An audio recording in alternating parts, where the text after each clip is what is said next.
Pernah kebayang nggak gimana jadinya wajah Indonesia kalau semua atap seng yang kusam dan karatan itu hilang?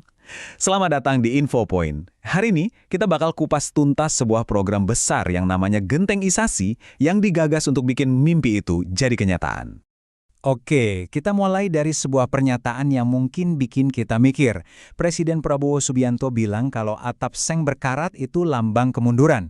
Kata beliau, atap seng itu kan panas, gampang rusak, dan ya bikin citra bangsa kita jadi kurang maju. Gimana menurut Anda? Setuju nggak? Dan ini bukan cuma wacana loh, visinya jelas banget, mengubah total wajah Indonesia cuma dalam waktu 2-3 tahun. Ambisius banget ya, mengganti pemandangan karat jadi pemandangan yang lebih indah dan berkualitas. Terus gimana caranya proyek sebesar ini bisa jalan? Nah, solusinya bukan dengan cara impor genteng besar-besaran atau nunjuk satu kontraktor raksasa. Kuncinya justru ada di inovasi dan pemberdayaan masyarakat lokal, langsung dari desa. Intinya, program gentengisasi ini tuh kayak dapat dua keuntungan sekaligus. Satu sisi, kualitas rumah warga jadi lebih baik, lebih sejuk, lebih nyaman. Di sisi lain, ekonomi di desa-desa jadi hidup lagi. Kualitas hidup meningkat, ekonomi lokal pun ikut bangkit. Keren kan? Lalu, siapa nih yang bakal jadi mesin penggeraknya di lapangan? Jawabannya adalah Koperasi Merah Putih. Kenapa koperasi? Tujuannya supaya program ini benar-benar berasal dari masyarakat, dikerjakan oleh masyarakat, dan hasilnya ya untuk masyarakat itu sendiri di tiap desa.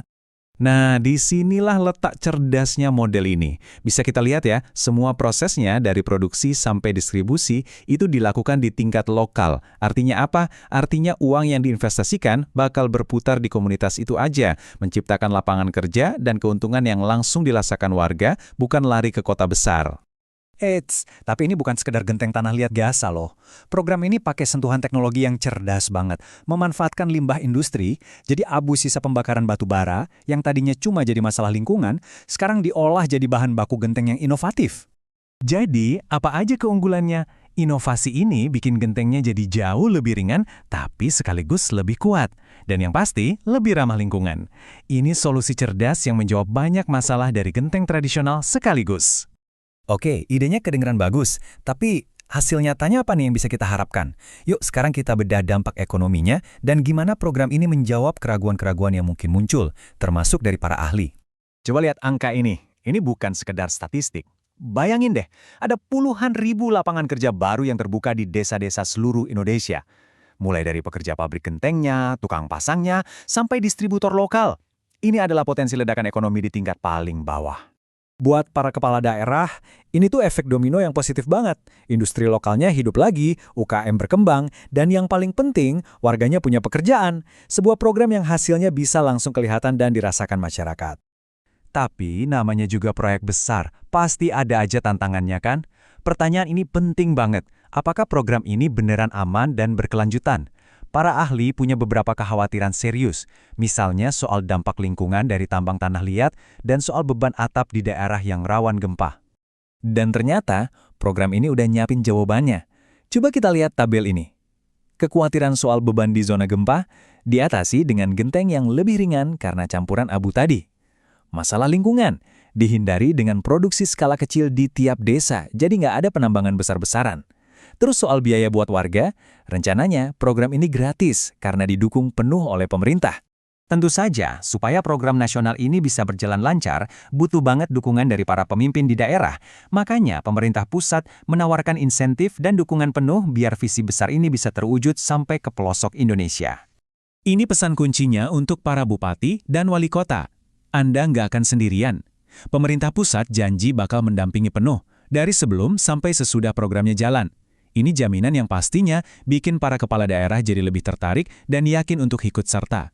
Nah, yang penting untuk kita pahami juga, gentengisasi ini bukan program yang berdiri sendiri.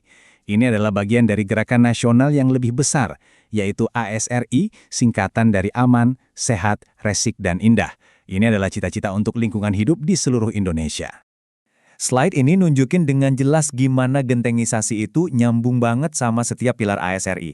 Mulai dari genteng yang lebih ringan bikin lebih aman, rumah yang lebih sejuk jadi lebih sehat, lingkungan jadi resik, dan tentunya pemandangan jadi lebih indah. Semuanya saling berhubungan. Oke, jadi apa kesimpulan utamanya? Gentengisasi ini adalah sebuah visi besar yang menggabungkan 3 hal penting. Mempercantik wajah Indonesia, membangkitkan ekonomi dari desa melalui koperasi, dan menerapkan inovasi teknologi yang lebih ramah lingkungan. Pada akhirnya, pertanyaannya kembali ke kita semua. Rencananya memang terdengar sangat menjanjikan di atas kertas. Tapi, sukses atau tidaknya program ini tentu sangat bergantung pada pelaksanaannya di lapangan dan gimana masyarakat menyambutnya. Kira-kira, program ini bakal beneran mengubah wajah desa Anda nggak ya? Nah, kami pengen banget dengar pendapat Anda. Menurut Anda, program ini masuk akal nggak buat diterapkan di daerah Anda? Apa aja tantangan yang mungkin bakal muncul? Tulis pendapat Anda di kolom komentar ya. Dan jangan lupa, sukai video ini dan ikuti info poin untuk ulasan-ulasan ringkas lainnya.